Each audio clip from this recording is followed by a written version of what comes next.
Hi guys, it's time again for another Studio 7 reaction. If you're new to my channel, my name is Hannah Rina. Please subscribe and click the bell so you're always updated on my latest video.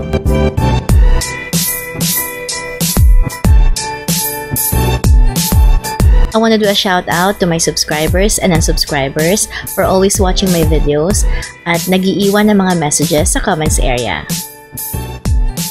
Tulad nila Fan Art Factory, Ace Timothy, and Flaming Hearts. Thank you guys for watching and for exchanging views on Studio 7. Ganun din sila kapatid na Juliet and Charina. They say hi to me and let me know na nanonood sila.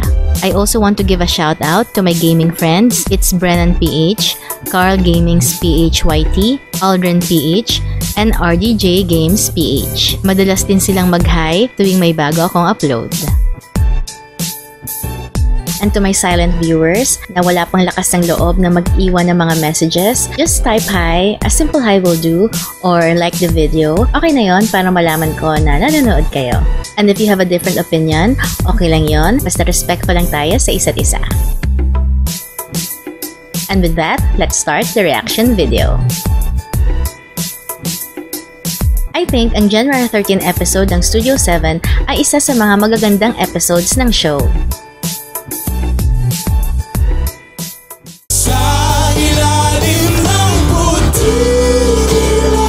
I was blown away by this performance.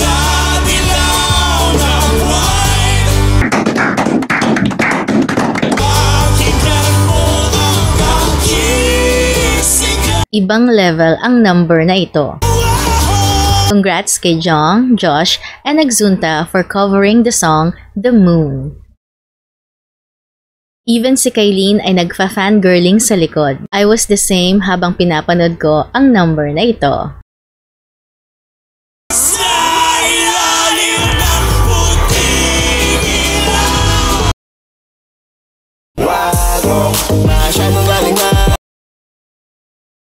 Kung ganito yung caliber na mapapanood mo, talaga namang aabangan mo at papanoorin ang show tuwing Sunday. I'm hoping na laging high quality performance ang mapanood natin sa Studio 7.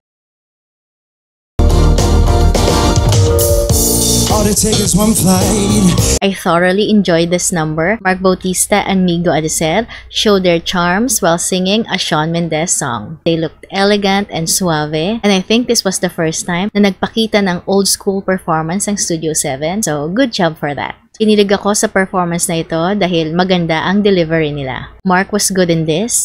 I'm a couple hundred miles from Japan tonight. Bagay sa kanya yung song. And as for Migo, I feel na ito yung breakout number niya kasi in the past parang hindi ko siya ma-feel, pero not that time, not this time. Talagang nag-step up siya, which is the right thing to do. Actually, nagulat ako na kaya niyang mag-perform ng ganon, and I'm sure nadagdagan ang fan count ni Migo dahil sa magandang performance niya dito. Jong slayed the song of Justin Bieber. I like it na he gives a new flavor sa mga kantang ipinapaawit sa kanya. Just like Julian, na nilalagyan nila ng signature nila yung kanta, kaya parang bago na sa pandinig kapag sila na yung kumanta. Garrett also did good. Kung si Jong power, si Garrett naman ay malambing.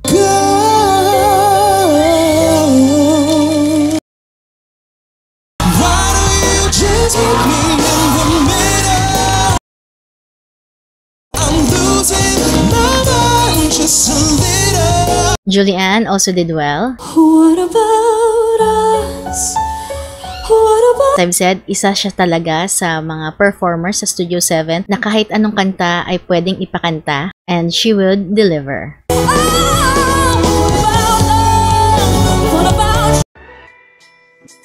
Nagkatotoo yung sinabi ko nung episode 5 reaction ko sa Studio 7 na baka strings naman ang ipakita sa show kasi nagpakita na sila ng piano playing skills ni Julianne. Ibig sabihin ba nito ay may posibilidad na orchestra naman ang susunod?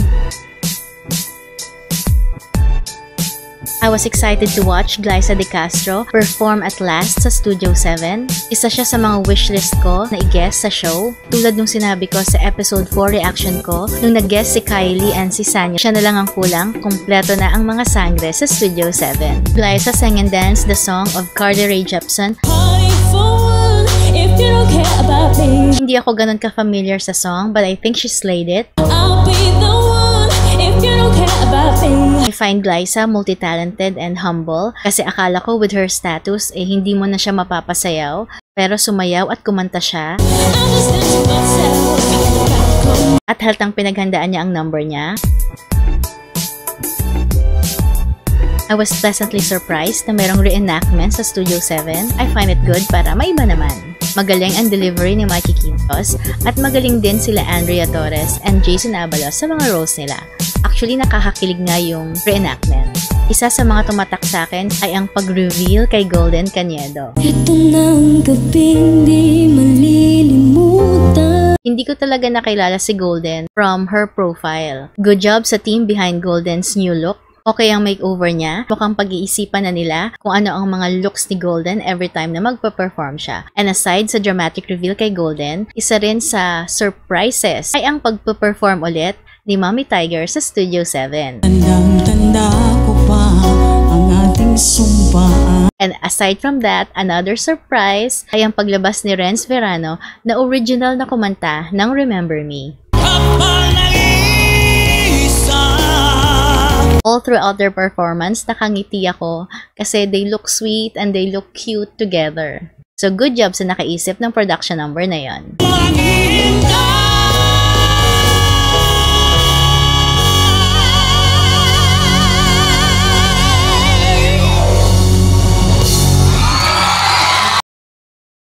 Kung si Julian San Jose ay magaling sa kantahan, ang kilig partner niya namang si Raver Cruz ay magaling sa sayawan. Aside sa singing, nagagalingan talaga ako kay Raver sa pagsayaw. On point kasi yung mga moves niya at may dating, may impact baga. At bihira rin yung ganon kasi maraming marunong sumayaw, maraming nakakasunod sa mga steps. Clear ko lang na maganda ang performance ni Julian San Jose dito, pero dahil kanta niya na ito bago pa mag-Studio 7 at dahil marami na rin siyang natanggap na magagandang acknowledgement sa song na ito, sa pang 7 na lang muna siya para mas spotlight naman yung iba. Chris Bernal looked like a teenager in this number. Parang hindi siya tumatanda tulad ni Glyza De Castro. Pwedeng-pwede silang makipagsabayan sa mga teen stars ngayon. Maganda din ang performance ni Kailin kahit sandali lang. She looked pretty and fresh sa dance segment sa episode na ito.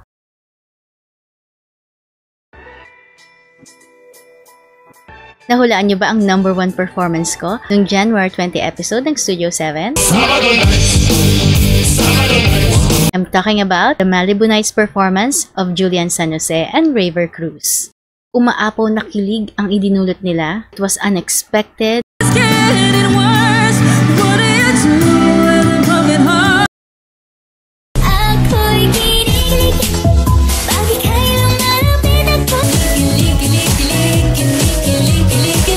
I added the link here at nilagay ko rin siya sa description box. For my next top performances, magre-react na lang ako sa kanila per segment kasi magaganda ang mga performances as a whole. I enjoyed this segment a lot. I like Lian and Nara. May swag itong duo na ito, kaya hindi nakapagtataka na successful sila sa music nila at marami silang mga fans. And I agree na ang segment na ito ay nakakabitin. Jong Madaliday slayed again his performance na Someday, you're gonna realize, na original song ni Nina. I'll be happy somewhere. Mikey Quintos did good too. Over the rainbow, and wake up where the clouds are far. Ariel is killing it in Studio 7. May dating at magaganda ang mga performances niya. Kaya hindi nakapagtataka na isa siya sa mga suking performers sa Studio 7.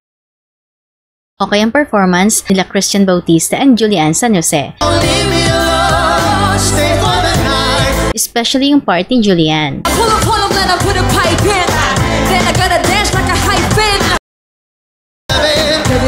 then stay with me.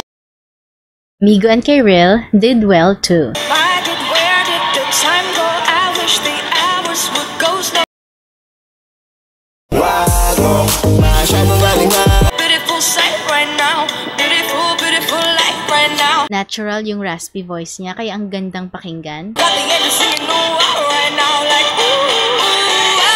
Maganda din ang ipinakita ng trio performance nila Raver Cruz, Mark Bautista, and Garrett Bolden. breaks a building down, splits a family in two. Kinilig ako nung lumabas na si Raver Cruz. At napapansin niyo ba na parang every week, gumagwapo siya lalo? I was happy with the segment. Puro mga clashers, yung mga nag-perform. Anong nafe-feel mo ba? Sir, proud No, to really, proud. this is one of the best numbers that I've ever heard you. Ang ganda ng performance ni Garrett dito. It's no religion that could save me. Suave na naman ang rendition niya at bagay sa kanya yung song. Every day for rain, rain, rain, rain.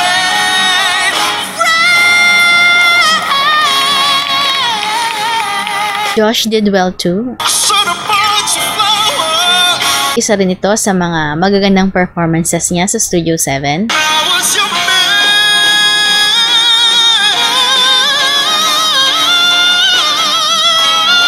And Golden did well too. There's always gonna be another mountain. Always gonna wanna make her move. I'm really liking her look. Talagang tinatransform na siya into a young celebrity. Ain't nobody that's waiting on the other side. Meron kang diaper cake. Diaper cake. Except for now, she will take her well-deserved rest. Yes. Pinaka-favorite ko yung Torpe sa tatlong songs na ipinerform sa segment na ito.